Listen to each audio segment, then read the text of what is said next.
Hey guys, welcome back to my channel. My name is May, and on today's video I'll be showing you how to draft a pencil skirt with butt allocation. And if this is your first time of seeing my face, welcome to my channel. And if you have not yet subscribed, please kindly do so and like this video, share this video also.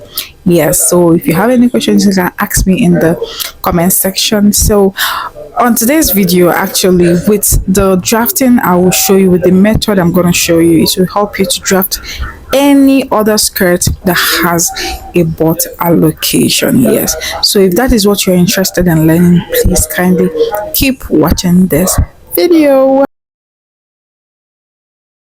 So I'll be making use of this traditional fabric because this is for my client and I decided to make this video.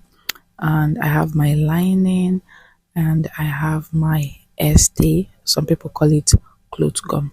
I'll set this aside and we will continue with the drafting. So I'll mark out my starting line, which is half an inch. I'll be coming down by half an inch and I will rule it out for you to see where I will be starting from. Sometimes I use this as an allowance for joining, yes, whether the band or any other thing. So I will go down by 8 inches depending on how you want it. Some people use 9, some people use 10. That is for my hip line, and I will get the skirt length. So after I'm done ticking the lines, I will use a ruler to rule it out the hip line, yes, and I will rule out the skirt length. And after that I will be adding my sewing allowance. So I'll be adding 1.5 inch for that place, yes, for my sewing allowance. I'll mark it down there and I will use my ruler to connect this. After that I will go ahead to label each and every line that I have here. This is the hip line and this is the waist line, yes. And after that it is time for me to place my measurement.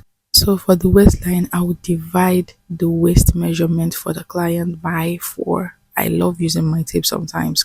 I'll place the measurement right there and I'll add 2 inches for my sewing allowance. Then when I come to the hip, this is where the real deal is.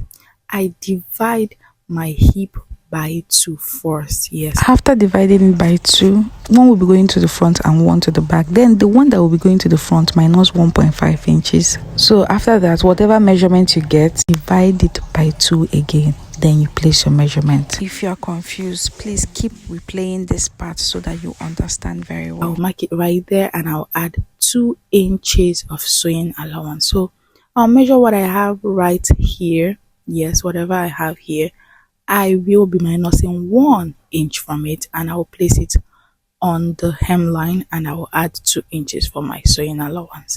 So that is just it for the front drafting. You can see that I did not add my dart here because I don't want this to have a dart. But if you want that, this is the time for you to do that. So I'll connect these lines together. I'll connect the sewing allowance line, yes, and I will use my marker to mark it out so that you can see this very well. So this is all you need for your front drafting. If you have any question, just drop it in the comment section and I will answer you. So it is time for me to cut it out. You can see how I connected the hem part. Yes, I did not connect it from the ruler, I ruled it straight. So coming to the back, the next thing I'm going to be doing is take out the front, mark out my starting line, and I will go in by 4 inches and I will mark it all through.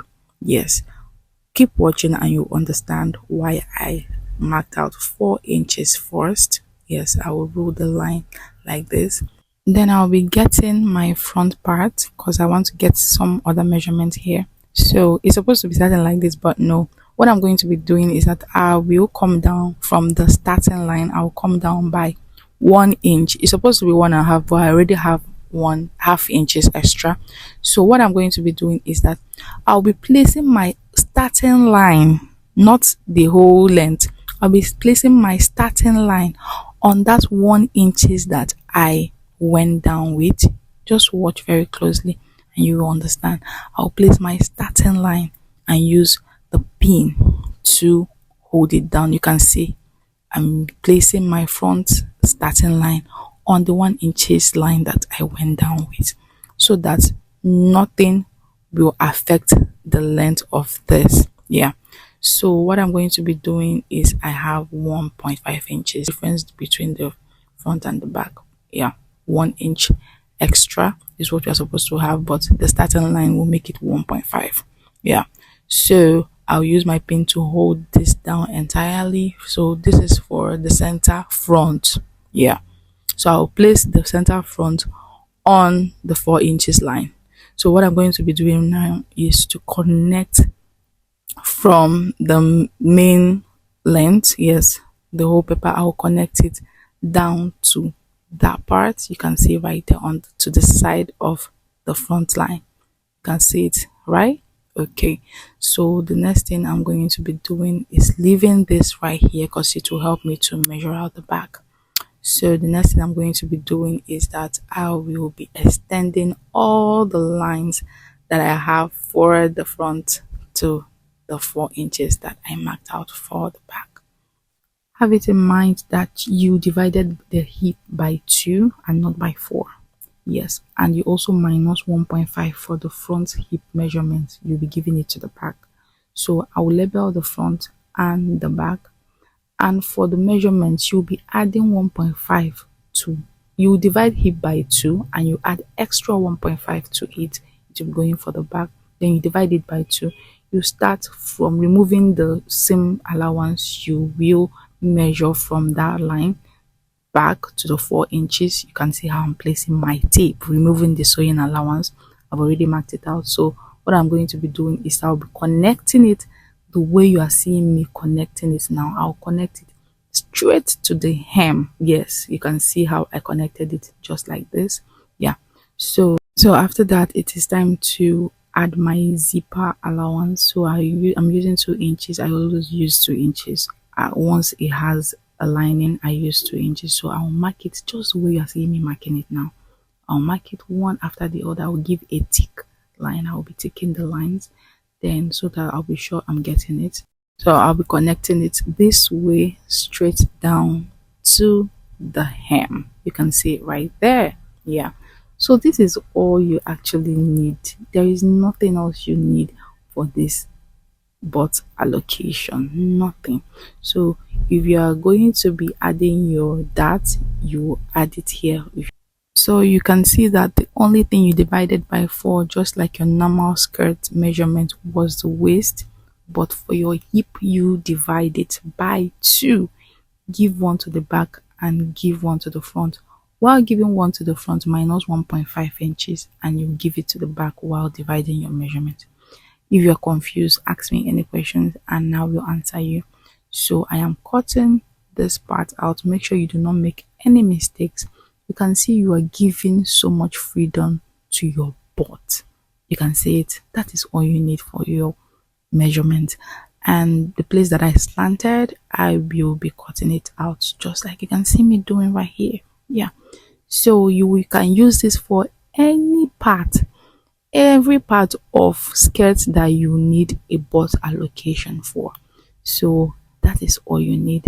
Then I'll be using this to cut it on a fabric. I'll be detaching, I'll be removing the pins, and I will be separating this so that I can use it for the cutting. You can see how it looks right here. So I've already cut it on my fabric, yeah, and the lining. So it is time for me to use a cloth gum for it, or a stay, or whatever you call it, or whatever you actually want to use, an interface you want to use. And I won't be showing how I sew it. I'll only be showing you the finishing part of it. So I actually minus 1.5 or 1 inch from the lining so I can be able to turn it this way. Yeah, so I didn't do an instant finishing because the client was not close. Yeah, when I made this, so I wouldn't want it to affect any fitting.